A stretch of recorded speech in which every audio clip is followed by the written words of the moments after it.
Well, over the next 5 years, Australia's aged care system will be transformed after the federal government announced the $17.7 billion spending increase. It includes $6.5 billion to provide 80,000 new home care packages. The government also committing to mandating the time staff spend with aged care residents. Joining me live is Sean Rooney, CEO of Leading Age Services Australia. Finally got a plan. What do you make of it? Well, look, I think what we see is three things. We see record funding going into the aged care system.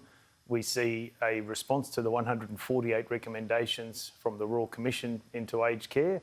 And we now have a 5-year plan for a total overhaul and reform of the aged care system. This is what the sector has wanted, this is what the Royal Commission's called for, and this is what we know older Australians need and deserve. What do you make of Labor saying, well, it's short of what the Royal Commission called for in terms of funding?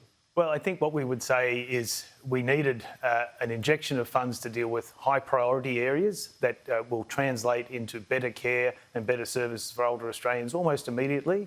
That's alleviating the pain and suffering for older Australians on the home care wait list.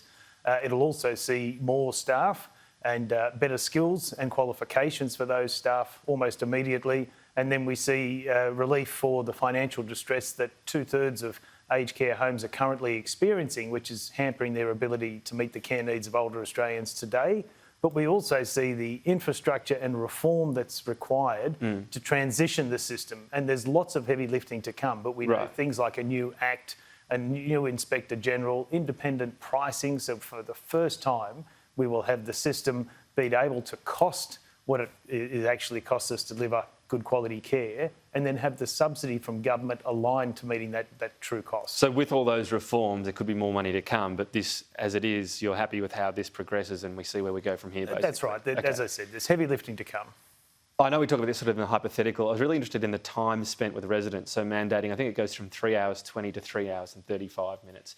That's just human contact, isn't it? That's just basic, a reason to get up in the morning. Well, it is, and we've had a Royal Commission that tells us that the current system is unacceptable and unsustainable. How low can the time be at the moment?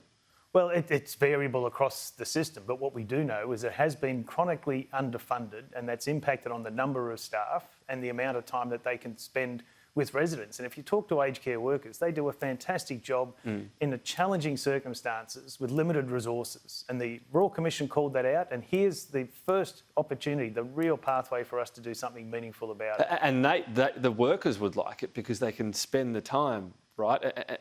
And they know they're taking good care of people who otherwise would be, so lonely.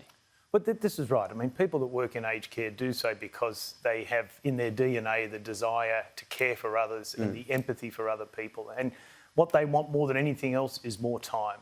And this sets us on the pathway to realising that. And it's a longer journey, but at least we've got a commitment from a government. We've had 20 reviews over 2 decades where governments have passed the buck and fudged it on policy, regulation and funding. And finally, we've got a commitment to do something. What about the workforce? I mean, is that going to be possible to get these people? Will they need more pay? Or if the work's better, that we just spoke about, will that perhaps help get more people into it? Well, it's a combination. So we know there's a work value case in front of the Fair Work Commission, which will realise, hopefully, better pay for aged care workers, because we know they need to be better paid, because that will demonstrate the value we place on the work that they do. So if that happens, are we straight away already short on what's needed? Well, we know in discussing with government that hasn't been included in this package, but once we bring in the independent pricing authority, they'll be able to factor in those true costs of delivering high quality care, which would accommodate increases in wage. So you'd expect more money to flow once and if that decision happens, essentially, and the government's committed to that? Look,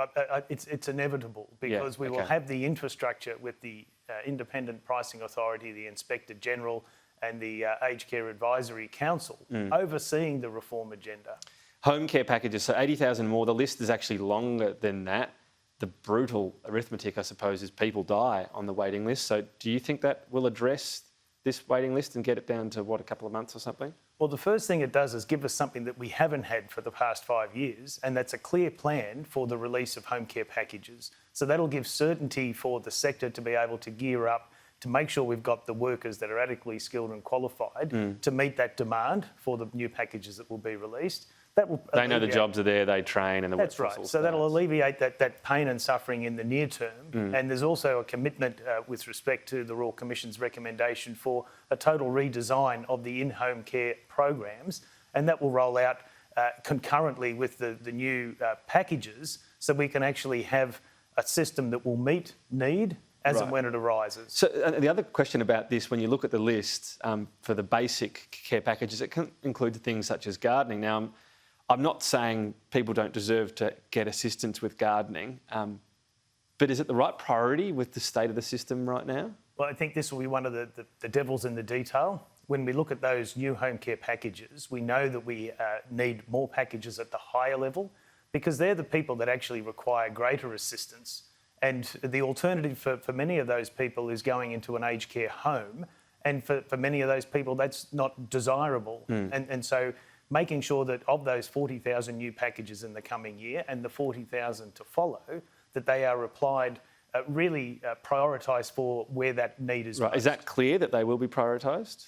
It's not clear in the data I've seen, but there's, as I said, there's further work to do. There's a lot of detail. Because if a whole lot of them end up being really basic ones, and they say, well, you know, there's a whole lot of people are getting help with their garden. Again, I'm not trying to be dismissive of that help. But more often than not, it's not the home care packages that deal with those lower level of care needs. Right. It's actually another program, the Commonwealth Home Support Program, and that's where the government is committed to looking at bringing those two programs together and having an extensive range of services that are available on demand rather than through a rationed home care package system. Look, it seems like a positive feeling you've got, so I'm sure we'll check in down the track as this still develops this, even though the announcements happened last night. Sean Rooney, thanks for your time. Thanks very much, Tom.